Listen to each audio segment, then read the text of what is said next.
आपका domain movie में इस मूवी की शुरुआत में दिखाते हैं कि एक जानलेवा वायरस जिसका नाम सहारन फ्लू है पूरी दुनिया में फैल चुका है और इसकी खबर हर न्यूज चैनल पर चल रही होती है। वायरस पूरी पृथ्वी पर फैल चुका है और माना जाता है कि अभी तक लगभग 3 अरब लोग वायरस की वजह से मारे जा चुके हैं। अब इंसानों की आबादी बहुत तेजी से नीचे गिरती जा रही है और अमेरिका की सरकार ने लोगों को बचाने के लिए एक खतरनाक प्लान बनाया है। उन्होंने 5 लाख बंकर्स बनाने का फैसला किया है और लॉटरी की मदद से उन लोगों को चुना जाएगा जो उसमें रहेंगे। और कंडीशन यह है कि एक बंकर में सिर्फ एक ही व्यक्ति रह सकता है और उन्हें वहां तब तक रहना पड़ेगा जब तक इस वायरस का कोई इलाज न मिल जाए। और फिर एक बार जब सब कुछ ठीक हो जाएगा तो लोग आबादी बढ़ाने के लिए वापस से इकट्ठा हो सकते हैं। फिर हमें बंकर दिखाया जाता है जिसमें लगभग 70 साल तक का खाना पीना सब कुछ मौजूद है। बाथरूम में 24 घंटे पानी आता है जो रिसाइकिल होकर फिर से इस्तेमाल किया जा सकता है। और बिजली के लिए बंकर में रहने वाले व्यक्ति को एक्सरसाइज करके बिजली बनानी होती है और खाने के लिए उनको एक प्रोटीन शेक दिया जाता है जिसका नाम सप्लीवर होता है जो एक टूटी से निकलता है। अब बाहर के मौसम के हिसाब से बंकर के अंदर बदलाव होते रहते हैं। जैसे जब सुबह होती है तो अंदर धूप वाला मौसम दिखता है और जब बाहर रात होती है तो अंदर चांदनी रात का मौसम दिखता है। इसकी मदद से लोग अंदाजा लगा लेते हैं कि सुबह है कि रात है कि दिन है कि क्या है। दोस्तों सोचिए अगर लॉकडाउन के वक्त आपको ऐसे किसी बंकर में रहने का मौका मिलता तो आप क्या करते? कमेंट्स में जरूर बताइए। अब कुछ साल बाद हमें 7 लोगों का एक ग्रुप दिखाया जाता है जो एक वीडियो कॉल पर एक दूसरे से बात कर रहे होते हैं। हालांकि वो सभी अपने अलग अलग बंकर में रह रहे हैं लेकिन फिर भी वो हर एक काम को एक दूसरे की सलाह लेकर करते हैं। और इन 7 लोगों का नाम उनके शहर के नाम पर होता है और बॉस्टन एक सख्त लेकिन नरम दिल वाला आदमी उन लोगों का नेता होता है। उन सभी में से एक ऑरलैंडो नाम का व्यक्ति है जो बहुत ही गुस्से में होता है और वो अपने सभी दोस्तों को डांटता है। वो ये भी कहता है कि बाहर की दुनिया वापस कभी ठीक नहीं होगी और वो इसीलिए अपनी पूरी जिंदगी वहीं फंसे रह जाएंगे। बॉस्टन और बाकी सभी लोग उसको शांत करने की कोशिश करते हैं लेकिन ऑरलैंडो उनकी बात ही नहीं सुनता और वो उनको अपने भयानक अतीत के बारे में बताता रहता है जिसमें उसने 15 लोगों की जान ली थी जिसकी वजह से उसको उम्र कैद की सजा सुनाई गई थी। फिर उनके ग्रुप के एक सदस्य जिसका नाम अटलांटा होता है वो एक धार्मिक औरत होती है और ऑरलैंडो की ये बात सुनकर ग्रुप के सभी लोग उससे नफरत करने लगते हैं और वो ऑरलैंडो से हमेशा के लिए छुटकारा पाना चाहते हैं। अब किस्मत से उनके ग्रुप में एक डेनवर नाम का एक लड़का होता है जो कंप्यूटर चलाने में बिल्कुल माहिर है, यानी कि हैकिंग वगैरह सब कुछ जानता है। वो सबको बताता है कि उसने कुछ ऐसी चीजें सीखी है जिससे वो ऑरलैंडो की वीडियो कॉल बंद कर सकता है। हालांकि इस काम में एक परेशानी भी हो सकती है। अगर उसने उसकी वीडियो कॉल को एक बार बंद कर दिया तो वो उससे वापस कभी भी कॉल नहीं कर पाएंगे। इसका मतलब अगर एक बार ऑरलैंडो की वीडियो कॉल बंद हो गई तो उसे अपनी पूरी जिंदगी अकेले बितानी होगी और उसके पास बात करने के लिए भी कोई नहीं होगा। अब इस बात को सुनकर इनके लिए फैसला करना थोड़ा मुश्किल हो जाता है, इसलिए ग्रुप के सभी लोग वोट करने का फैसला करते हैं। अब ग्रुप के 3 लोग बॉस्टन, अटलांटा और शिकागो नाम का एक आदमी ऑरलैंडो की वीडियो कॉल बंद करने के लिए वोट करते हैं। हालांकि फोनिक्स नाम की एक औरत और हॉस्टन नाम का एक आदमी इस सजा को बहुत सख्त मानते हैं, इसीलिए वो वीडियो कॉल बंद न करने के हक में वोट करते हैं। और अब फैसला डेनवर के हाथ में होता है, लेकिन इससे पहले वो कुछ कहे ऑरलैंडो उन्हें खुद ही कह देता है कि वीडियो कॉल तुम बंद ही कर दो और वो उन्हें ये भी कहता है कि उनके चेहरों को बार बार देखकर वो पक चुका है। उसकी बात को मानते हुए डेनवर ऑरलैंडो की वीडियो कॉल को हमेशा के लिए बंद ही कर देता है। अब उस रात फिनिक्स को नींद नहीं आती और वो डेनवर से बात करने के लिए वीडियो कॉल करती है। वो हाल ही में हुई घटना के बारे में बात करते हैं और फिनिक्स कहती है कि उन्होंने जो किया वो गलत है। हालांकि डेनवर उसे कहते हुए दिलासा देता है कि ये करना उसके लिए सबसे सही बात थी। अब यहाँ ये पता चलता है कि वो दोनों एक रिश्ते में हैं। इसके बाद 8 महीने बीत जाते हैं और ग्रुप के एक सदस्य को खोने के बावजूद अब वो उसके बिना बहुत ही अच्छे से अपनी जिंदगी गुजार रहे होते हैं। हालांकि कंप्यूटर में छेड़छाड़ करने की वजह से हॉस्टन के बंकर में मौसम की जानकारी देने वाली लाइट अब अजीब तरीके से बर्ताव कर रही होती है और इसी वजह से वो काफी दिनों से सो भी नहीं पाया है। फिर कुछ समय बाद ग्रुप के सभी लोग रोज की तरह वीडियो कॉल पर बात करते हैं और सभी अपने काम के बारे में बताते रहते हैं। ग्रुप के सभी लोगों को अलग अलग काम सौंपे गए होते हैं। जैसे अटलांटा को ग्रुप के सभी लोगों की सेहत की जानकारी रखनी होती है, जबकि डेनवर को उन सभी को बाहर की दुनिया के बारे में जानकारी देनी होती है। वो ये सब कुछ एक कंप्यूटर की मदद से करते हैं जो अलग अलग चीजें दिखाता है, जैसे अभी तक दुनिया में कितने लोग जिंदा हैं, ग्रुप के सभी लोगों की दिल की धड़कनें कैसे चल रही हैं। और जब सभी अपने अपना काम कर रहे होते हैं, ग्रुप में सबसे कम काम करने वाला शिकागो बहुत ही बोर हो रहा होता है। वो सभी को कहता है कि वो सब जो भी कर रहे हैं वो बेकार हो रहा है और उसका मानना है कि वो सभी अब बाहर की दुनिया को फिर कभी नहीं देख पाएंगे। बॉस्टन उसकी बात सुनकर उसको बहुत ही बुरा भला कहने लगता है, लेकिन शिकागो कंप्यूटर का एक बटन दबाता है जिसकी वजह से सभी के कंप्यूटर पर एक वीडियो चलने लगती है और वीडियो को हटाया भी नहीं जा सकता, इसलिए सभी को देखनी पड़ती है। वीडियो में एक औरत को दिखाते हैं जिसका नाम नडीन है, जिसने बंकर को बनाया होता है। वो बंकर की सुविधाओं के बारे में बताने लगती है और फिर वो ये बताती है कि बंकर जमीन से 30 फीट नीचे बनाया गया है। इसके बाद वो बताती है कि 5 लाख लोग अलग अलग ग्रुप में बांटे गए हैं और हर ग्रुप में 7 लोग हैं। वायरस के पृथ्वी से पूरी तरह खत्म होने तक सभी का काम एक दूसरे को जिंदा रहने में मदद करना होता है। वीडियो के आखिर में नडीन सबको कहती है कि इस धरती पर अब भी इंसानियत की उम्मीद है। अब कुछ दिन बाद ग्रुप के सभी लोग बात कर रहे होते हैं, तभी उनके कंप्यूटर अचानक से बंद हो जाते हैं। हालांकि बोस्टन को लगता है कि ये कुछ समय के लिए हुआ होगा और ऐसे कभी कभी हो जाता है, लेकिन बाकी सभी को बहुत ही डर लग रहा होता है कि उनके बंकर में खराबी आना शुरू तो नहीं हो गई। अब अजीब बात यह होती है कि उन सभी के कंप्यूटर एक साथ खराब हुए हैं, लेकिन उन सभी के बंकर एक दूसरे से हजारों किलोमीटर दूर होते हैं। अब बाद में दिखाते हैं तो फिनिक्स डेनवर को कॉल करती है और उसे कहती है कि किसी कमी की वजह से उनके कंप्यूटर खराब हो रहे हैं और कहती है कि ये कमी तब से आई है जब से उसने कंप्यूटर को हैक करके ऑरलैंडो की वीडियो को बंद किया है। और फिर फिनिक्स डेनवर को फिर से कंप्यूटर को हैक करके ऑरलैंडो को वापस लाने के लिए कहती है, क्योंकि उसे लगता है कि कंप्यूटर्स को वापस ठीक करने का यही एक तरीका बचा हुआ है।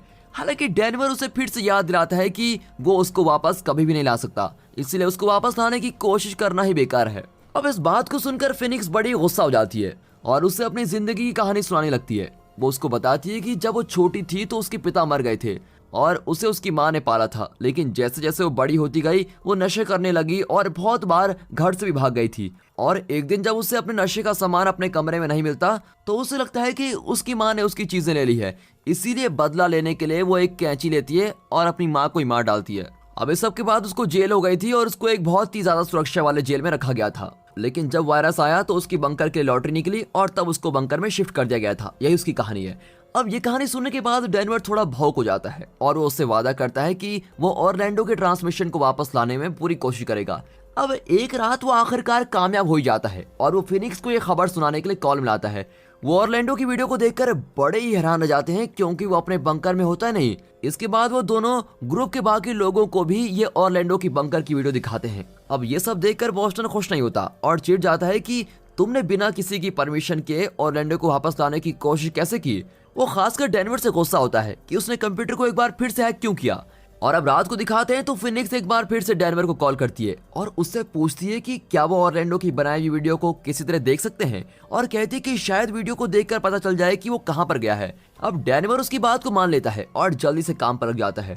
वो एक बार फिर से ऑरलैंडो के कंप्यूटर को हैक करता है और उसकी कुछ वीडियो को डाउनलोड कर लेता है और फिर वो दोनों एक के बाद एक वीडियो को देखते रहते हैं। उनमें से ज्यादातर वीडियो में ऑरलैंडो बिना शर्ट के एक्सरसाइज कर रहा होता है, लेकिन जब वो लास्ट वीडियो देख रहे होते हैं तो अचानक से वीडियो कट हो जाती है और सिर्फ ऑरलैंडो की एक चीख सुनाई देती है।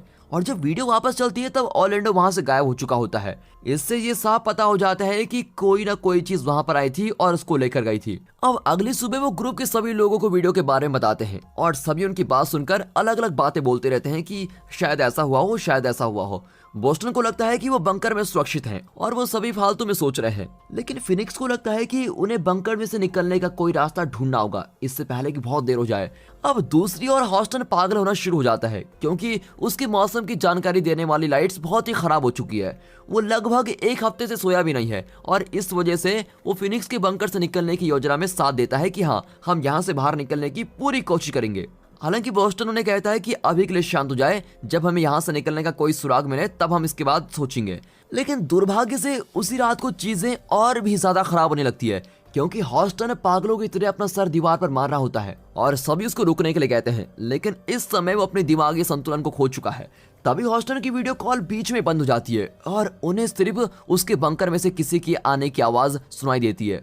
और जब वीडियो वापस शुरू होती है तो ऑरलैंडो की तरह हॉस्टन भी वहां से गायब हो चुका है। अब ये सब देखकर ग्रुप के सभी लोगों को एक तगड़ा झटका लगता है और सभी को इस बात पर यकीन हो जाता है कि ऊपर कुछ तो गड़बड़ है, कुछ तो खतरनाक चल रहा है। फिर अगली सुबह फिनिक्स ग्रुप को संभालती है और वो सभी को बंकर में कुछ ऐसा ढूंढने के लिए कहती है जिससे वो बंकर से बाहर निकल सके। शिकागो को छोड़कर बाकी सभी उसकी बात को मान लेते हैं और वो अपने अपने बंकर की तलाशी लेना शुरू कर देते हैं। और एटलांटा को सबसे पहले एक सुराग मिलता है। वो एक पाइप तोड़ती है जिसके अंदर से प्रोटीन बंकर के अंदर आता है। जैसा ही पूरा ग्रुप उसकी वीडियो कॉल में देखता है और एटलांटा पाइप के अंदर झांकती है और देखती है कि पाइप की दूसरी तरफ खाली जगह है। और फिर एटलांटा की बात सुनकर सभी सोच में पड़ जाते हैं, क्योंकि बंकर तो जमीन से 30 फीट नीचे था, वहां पर जगह खाली कैसे हो सकती है। लेकिन इससे पहले कि वो उससे और कुछ पूछ पाते, एटलांटा की वीडियो कॉल भी बंद हो जाती है और उसको कोई वहां से जबरदस्ती लेके जाता है। और ये सब देखकर ग्रुप के बाकी लोग बहुत ही डर जाते हैं और वो समझ ही नहीं पाते कि यहाँ हो क्या रहा है, और सभी सोचते हैं कि अब किसी भी वक्त किसी को भी गिरफ्तार किया जा सकता है। इसी बीच शिकागो जिंदगी से उम्मीद हार चुका है और वो धीरे धीरे दरवाजे की तरफ जाता है और आत्महत्या कर लेता है, जिसको देखकर बाकी के सभी लोग सदमे में आ जाते हैं। अब ग्रुप में सिर्फ 3 लोग बचे होते हैं। बॉस्टन और फिनिक्स अपने भाग्य को स्वीकार कर लेते हैं, लेकिन डेनवर इतनी जल्दी हार नहीं मानता। वो एक बार फिर से कंप्यूटर में हैकिंग करना शुरू करता है और उसे आखिरकार कुछ मिल जाता है। वो अपने बाकी दोस्तों को वीडियो कॉल में आता है और उन्हें बताता है कि बाकी बचे हुए बंकर्स को हैक करने में वो कामयाब हो गया है। लेकिन बॉस्टन और फिनिक्स उसकी बात पर यकीन नहीं करते। लेकिन जब डेनवर उन्हें बाकी बचे हुए लोगों के ट्रांसमिशन को दिखाता है तो वो बिल्कुल हैरान हो जाते हैं। फिर डेनवर उन्हें एक अजीब बात बताता है कि उसने हर बंकर के कंप्यूटर को हैक किया है, लेकिन उसे 5 लाख बंकर की जगह सिर्फ 1000 बंकर ही मिले हैं। अब ये बात सुनकर फिनिक्स समझ जाती है कि कुछ तो पक्का गड़बड़ है, इसलिए वो डेनवर और बॉस्टन को वहां से बाहर निकलने की एक आखिरी कोशिश करने को कहती है। बॉस्टन उसे कहता है कि बंकर से बाहर निकलने का कोई भी रास्ता नहीं है, लेकिन फिनिक्स कहती है कि एक रास्ता जरूर है। वो कहती है कि शायद अगर वो बंकर के अंदर की तारों को काट दे तो क्या पता बंकर का दरवाजा खुल जाए। दोनों लड़के इस प्लान को थोड़ा जोखिम भरा समझते हैं, लेकिन फिनिक्स अपनी जान की बाजी लगाने के लिए बिल्कुल तैयार होती है। अब उसकी बातें सुनकर लड़के उसकी योजना को मान जाते हैं, लेकिन तारों को काटने से पहले डेनवर फिनिक्स से वादा करता है कि अगर उसे पूरे देश में पैदल चलकर भी उस तक पहुंचना पड़े ना तो वो भी करेगा। इसके बाद वो तीनों तारों को काटना शुरू करते हैं और जैसे ही वो अपना काम में सफल होते हैं एक अलार्म बजता है और आखिरकार दरवाजा खुल जाता है। सबसे पहले फिनिक्स वहां से बाहर निकलती है और दरवाजे से बाहर निकलकर बिल्कुल ही हैरान रह जाती है, क्योंकि वो एक आम दिखने वाली बिल्डिंग में होती है जिसमें एक बहुत ही बड़ा रास्ता होता है। फिनिक्स को हमेशा से लगता था कि वो किसी बंकर के अंदर है, लेकिन सच्चाई तो कुछ और ही होती है। और जब तक वो कुछ समझ पाती, डेनवर पास के ही दरवाजे से बाहर निकलता है, जिसका मतलब ये होता है कि 6 साल से वो लोग एक ही बिल्डिंग में रह रहे थे। दोनों एक दूसरे को खुशी और हैरानी से मिलते हैं। तभी बॉस्टन भी एक दरवाजे से बाहर निकलता है। फिर वो तीनों उस अजीब सी बिल्डिंग में छानबीन करने लग जाते हैं जब तक कि वो छत पर नहीं पहुंच जाते। अब वो 6 साल के बाद सूरज की रोशनी को देखने लगते हैं। इसी दौरान फिनिक्स सीढ़ियों से ऊपर जाती है ताकि वो शहर को बड़े अच्छे से देख सके। वो तो ये देखकर हैरान रह जाते हैं कि सब कुछ तो पहले जैसा ही है, यहाँ पर तो कुछ भी नहीं बदला और ना ही कहीं वायरस के लक्षण दिखाई दे रहे हैं। लोग सड़क पर चल रहे हैं और सड़क पर कार वगैरह सब कुछ चल रही है। अब ये सब देखकर फिनिक्स अपने दोस्तों को ये खबर देने के लिए बुलाती है, लेकिन वो दोनों किसी से छुप रहे होते हैं। तभी दिखाते हैं कि 2 लोग जो पुलिस वालों की तरह दिख रहे हैं उन तीनों को ढूंढ रहे होते हैं। अब छत से भागने का कोई तरीका नहीं होता, इसलिए बॉस्टन पुलिस वालों का ध्यान भटकाने का फैसला करता है ताकि उसकी दोस्त वहां से भाग सके। उसका ये प्लान काम कर जाता है और वो फिनिक्स और डेनवर नीचे आ जाते हैं और एक कमरे में पहुंच जाते हैं। लेकिन तभी वहां पर बंकर को बनाने वाली नैडीन वहां बंदूक लेकर आती है और वो डेनवर को पीछे हटने के लिए कहती है। वो फिनिक्स को बताती है कि डेनवर एक खतरनाक आदमी है और वो उसे भी उससे दूर रहने के लिए कहती है। फिनिक्स को कुछ भी समझ नहीं आता और वो पूछती है कि ये क्या हो रहा है। तब आखिरकार नैडीन उसको सब कुछ बताती है।